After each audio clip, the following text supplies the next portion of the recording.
Welcome to Finloop. You know, for decades, if you were making, well, just about anything, the answer was always China. It was the default setting for global manufacturing. But that playbook, it's being torn up. What we're seeing right now is this huge, geopolitically fueled shift in global supply chains. Some are calling it the Great Rewiring. And honestly, it's changing everything. So, let's jump right in. And look, this isn't some academic theory we're talking about. This is what's keeping CEOs up at night. Just look at this chart. The number of times words like reshoring, bringing production back home, are mentioned in corporate earnings calls, it's just exploded. It's gone vertical. This tells you everything you need to know. The conversation has fundamentally changed, not in some university, but in the boardrooms that actually make the decisions. Okay, so if everyone's getting a little nervous about putting all their eggs in the China basket, where do they go next? Who's the next China? Well, here's the thing, and this is the key insight from the Lazard report we're looking at today. There is no next China. It just doesn't exist. Instead, what we're moving into is a much messier, much more complicated world. They're calling it the China plus many phase. And that, well, that's the new normal. Right, so before we get into what this new world looks like, we've got to take a step back. How did we even get here? I mean, how did China become the world's factory?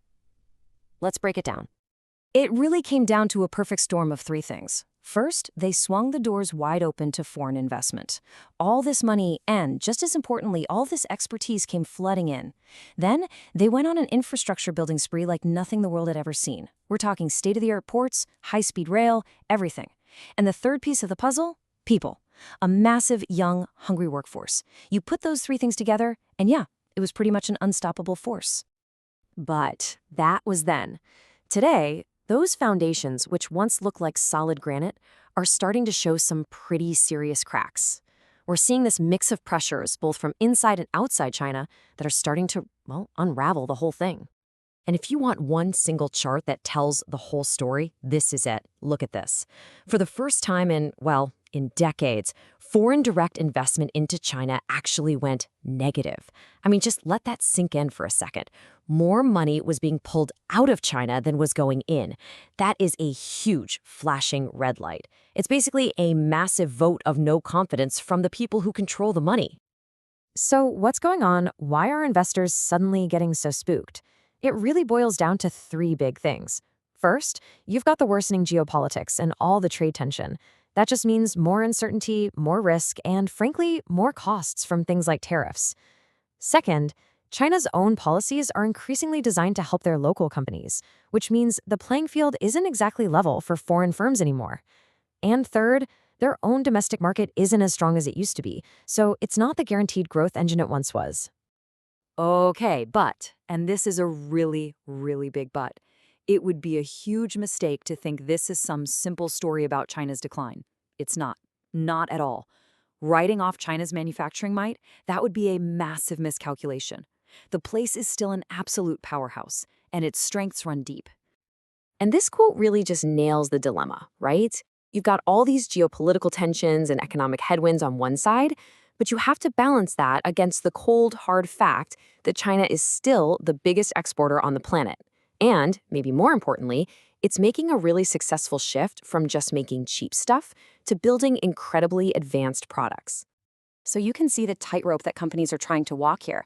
On one side of the balance, you've got all these risks we just talked about, the trade wars, the weak consumer, the unfair competition. But on the other side, you have these incredible strengths, that massive skilled workforce, that amazing infrastructure we mentioned, and an export machine that can produce just about anything you can imagine. It's a really tough balancing act.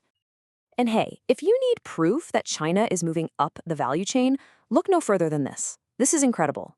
In just 3 years, China's exports of cars and trucks didn't just catch up to old-school giants like Germany and Japan. They blew right past them. We're not talking about cheap t-shirts and plastic toys anymore. We're talking about sophisticated electric vehicles and high-tech machinery. All right, so that brings us to the future. What does all this mean for investors? What does this new, fragmented China plus many world actually look like when the rubber hits the road? Well, you can literally see the rewiring happening right here in the data on U.S. imports.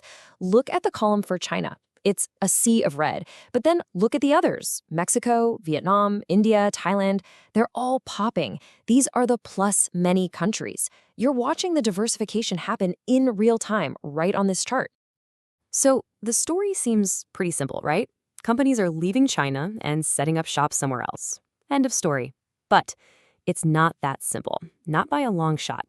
There's a hidden catch here, a real plot twist that makes this whole situation way more complicated. And here it is, the hidden dependency. See, these new manufacturing hubs, your Vietnams, your Indias, they need parts and raw materials to make their finished goods. You know, the circuit boards, the specialized plastics, all the little components. And guess where a huge chunk of that stuff comes from? Yep, China. So even if a phone says assembled in Vietnam, there's a really good chance its most important components, the guts of the device, were still made just across the border in China.